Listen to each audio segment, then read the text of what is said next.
You're not crazy for wanting to resolve the fight right now. But if your spouse needs space and you need connection, your nervous systems might be fighting more than your words are. Welcome to the Catholic Couch, the official audio podcast of the Catholic Counseling Institute. I'm Amber Pilkington, Catholic therapist, wife, and mother. Around here, we talk about real issues with real faith, blending the wisdom of the Catholic Church with the best of psychology, so you can find clarity, peace, and purpose in your relationships, your vocation, and everyday life. Whether you're folding laundry or driving the carpool, pull up a seat and let's go. Welcome to the Catholic Couch. I'm Amber Pilkington, Catholic therapist, wife, mom, and woman who used to think conflict meant something was wrong with my marriage, until I learned that it's not always the fight that's the problem, it's the style. Okay, let me ask you something. When you and your spouse argue, or when tension's in the air, what's your go-to move? Do you push in and try to resolve it right now? Do you pull back to think it through or just get some peace? Do you freeze and feel flooded? Do you over-explain, shut down, try to fix it before your spouse even knows you're upset? Here's the thing. Most of us aren't actually choosing our conflict style. It's just playing out on autopilot, shaped by years of attachment patterns we've never named. Not just about communication, though that matters. It's about connection and safety. What's your nervous system trying to protect in the moment? What are you trying to preserve? Love, respect, closeness, worth. And here's where it gets really important for Catholic couples. Conflict isn't the enemy. Indifference is. Silence that hardens the heart. That's the real danger. But healthy conflict, the kind that leads to greater understanding, deeper love, and growth in virtue, that's marriage gold. The Catechism tells us that marriage is a path of holiness, CCC 1641. And guess what? Holiness isn't always peaceful. Sometimes it's pretty messy, and that's okay. Today, we're going to walk through how different attachment styles show up in the heat of the moment, not in the ideal setting when everyone's regulated and sipping chamomile tea. I mean real marriage, the late night tension, the shutdown during car rides, the snippy text, the feeling that no matter how many ways you say it, your spouse just isn't hearing you. We'll unpack anxious attachment, avoidant attachment, secure attachment, and the way each of those interacts with conflict, triggers, and repair. You'll probably recognize yourself. You might even recognize your spouse. And my hope is that instead of thinking, we're broken, you'll realize, this makes sense. And we can grow here. So let's start with the one that often feels the loudest, anxious attachment in conflict.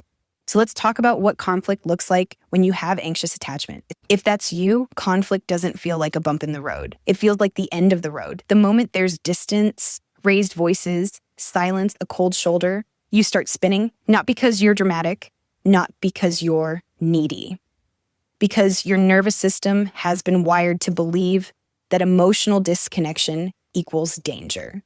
The anxious attached spouse usually fights for connection, but it doesn't always look loving. It might come across as chasing, over-talking, demanding resolution before your spouse has even processed what they're feeling. You might hear yourself saying things like, "Why won't you just talk to me?" Or, "Can't we please just fix this now?" And beneath that, if we're really honest, is the fear, "Are you still with me? Am I safe with you? Am I still loved?" From a psychological standpoint, this pattern is rooted in inconsistent caregiving in childhood, when emotional attunement was unpredictable. So the child, and later the adult, develops the kind of hypervigilance to relational cues. You're scanning for tone, expression, that slight shift in posture, and it's not manipulation, it's survival. The brain's threat system is activated, especially in the amygdala, which triggers that fight or flight urgency to repair. Siegel and Bryson, 2012. Now, here's where this gets spiritual. We are made for communion.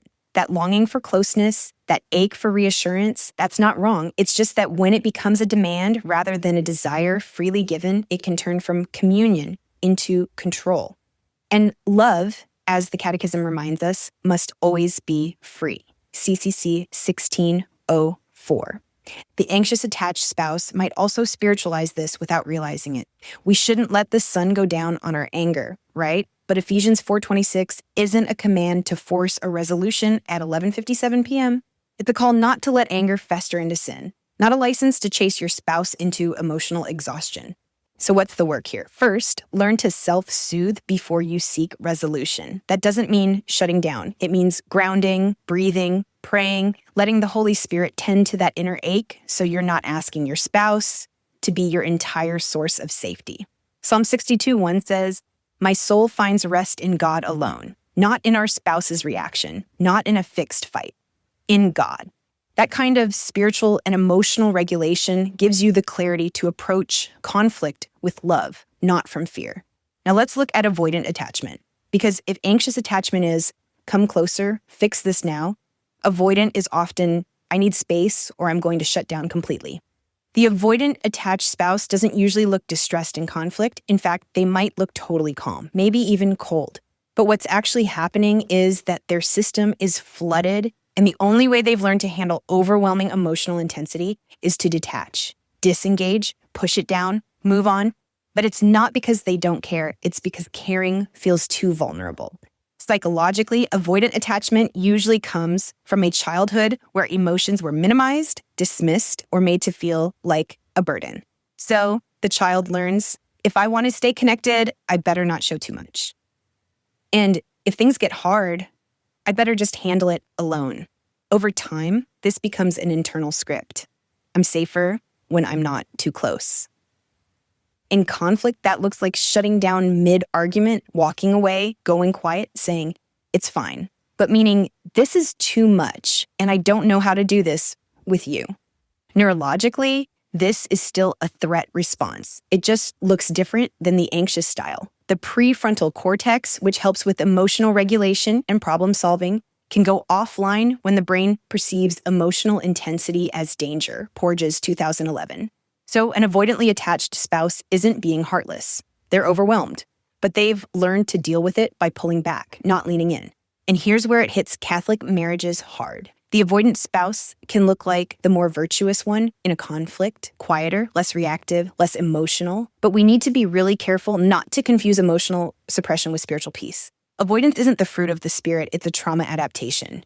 The Catechism teaches that marriage involves mutual self-gift, a communion of persons, CCC 1644. Avoidance breaks that communion, not because of ill will, but because of fear. And fear, as we know from 1 John 4:18, is not from God. Perfect love casts out fear. So when a spouse retreats, not to reflect and pray, but to protect themselves from vulnerability, that's not love. That's survival mode. So what's the invitation here? For the avoidant attached spouse, it's to stay at the table, not to fix everything in one conversation, not to bare your soul if you're not ready, but to stay emotionally present, even just one breath longer than you used to. That tiny step toward connection is an act of real courage, and grace meets you there. You don't have to become someone who emotes like a Hallmark movie, but if you love your spouse, and I know you do, you'll learn to stretch, to lean in, to speak, even if your voice shakes. And maybe to say what you've never said before, I'm not good at this, but I want to get better. Now let's talk about secure attachment, not because it's perfect, but because it gives us a picture of what healthy conflict can actually look like. A securely attached spouse doesn't avoid conflict, but they also don't panic when it shows up. They can tolerate tension without spiraling. They can pause, reflect, and come back to the table. And most importantly, they don't see disagreement as a threat to the relationship, but as a chance to grow in love. In real life, that might sound like, hey, I know we're not on the same page right now. I want to work through this, but I need 10 minutes to calm down so I can do it well. Yeah. Or, I'm not sure I understand what you meant, but I want to. Can we talk again tonight? This isn't some unattainable ideal. It's what happens when someone has experienced consistent, safe, and attuned relationships, often starting in childhood, but not always. Some people learn secure attachment later in life through healing friendships, good therapy, spiritual growth, or yes, even through their marriage. Earned secure attachment is real, and it's possible. Securely attached people aren't more virtuous by nature, but they have learned to regulate, to reflect before reacting, and to see others as safe. And that makes a massive difference in conflict. Because when you believe you're loved, even when things are hard, you don't fight to protect your worth. You fight to protect the relationship. Theologically, this is exactly the posture of Christ. He enters into conflict. He doesn't avoid it. Think about his dialogues with the Pharisees, his conversations with the disciples, even his agony in the garden. He doesn't shut down. He stays present. He speaks truth, even when it's hard.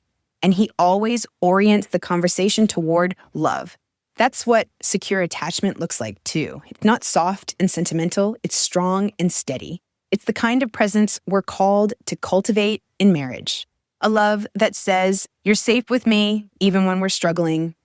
But here's what I want every couple listening to know. Secure attachment isn't the finish line.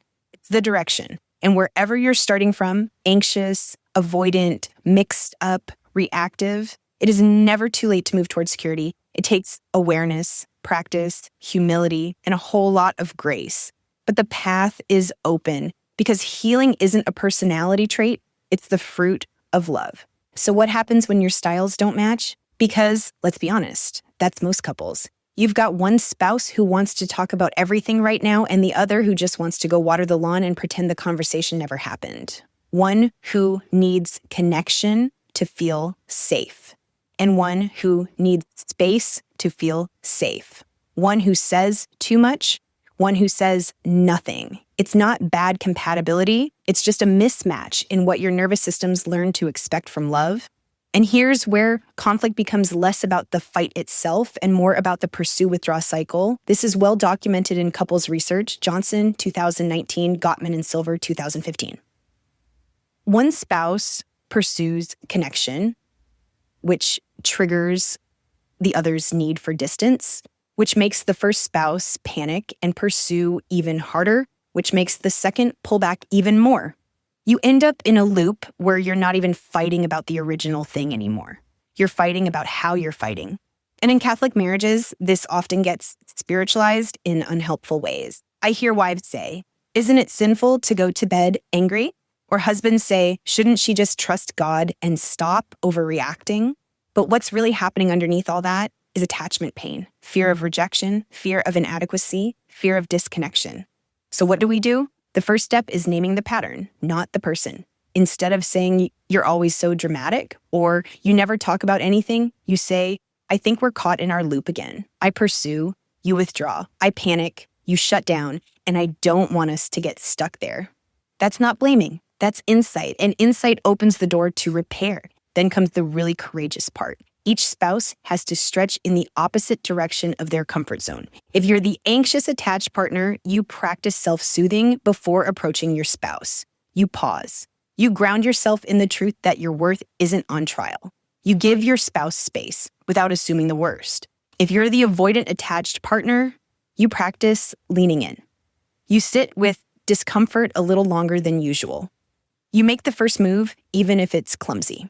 You say, "I want to understand what you're feeling, even if I'm not sure what to say yet." And if you're somewhere in the middle, some days anxious, some days avoidant, you give yourself grace and stay curious. You say, "This is hard, but we're worth working on." Spiritually, this is part of what it means to die to self in marriage, not by abandoning your needs, but by letting the Holy Spirit stretch you into someone who can love well, even when it's uncomfortable. Okay, so now that we know the styles and the cycle, let's talk about where you go from here, especially if you're listening and thinking, "Yep, that's us. We've been doing this dance for years." Here's the hope. These patterns are learned, which means they can be unlearned and replaced with new ones, but not overnight. This isn't a one conversation fix. It's a daily choice to turn toward each other just a little more than you used to. It's learning what triggers you, not so you can blame your spouse, but so you can own your reactivity and ask for what you actually need. One of the best things you can do is have a conflict debrief outside of a fight, not in the moment. But when things are calm, you can say something like, "Hey, I noticed when we had that argument, I got really anxious and wanted to fix it immediately. I think I was scared I was losing you. Next time, I'll try to pause and breathe, but it would help me if you could tell me you're still with me, even if you need time." Or, I realize I tend to shut down, not because I don't care, but because I feel overwhelmed. If I say I need a break, can we agree on a time to come back and finish the conversation? That's repair. That's what healthy couples do. Not avoid conflict, not fake peace, but work through it with love. Another great practice, a conflict repair ritual. Maybe it's a shared prayer, a hug, a short phrase you say when you're ready to reconnect, even if you haven't resolved everything yet. Something like, I'm for you, or we're on the same team. Rituals are powerful because they create a sense of safety, and that's what heals attachment. And don't forget prayer. Not just prayer that your spouse will change, prayer that you'll be softened, strengthened, made new, that you'll see your spouse not as the enemy, but as someone who's hurting too. Prayer that you'll be able to love like Christ loves the church. Not by being a doormat, but by offering a love that is patient, kind, not envious, not boastful. The kind of love that stays, 1 Corinthians 13, 4-7. Conflict is part of every real marriage, but you don't have to stay stuck in the same pattern. With the help of grace, a little insight, and a lot of practice, you can change the way you fight and protect the love that God gave you. If this episode spoke to you, would you do me a favor? Share it with another Catholic couple who might need it. Like, comment, subscribe, so more couples know they're not broken. They're just learning, just like you, just like me. And remember, I'll always leave a place for you on the Catholic couch.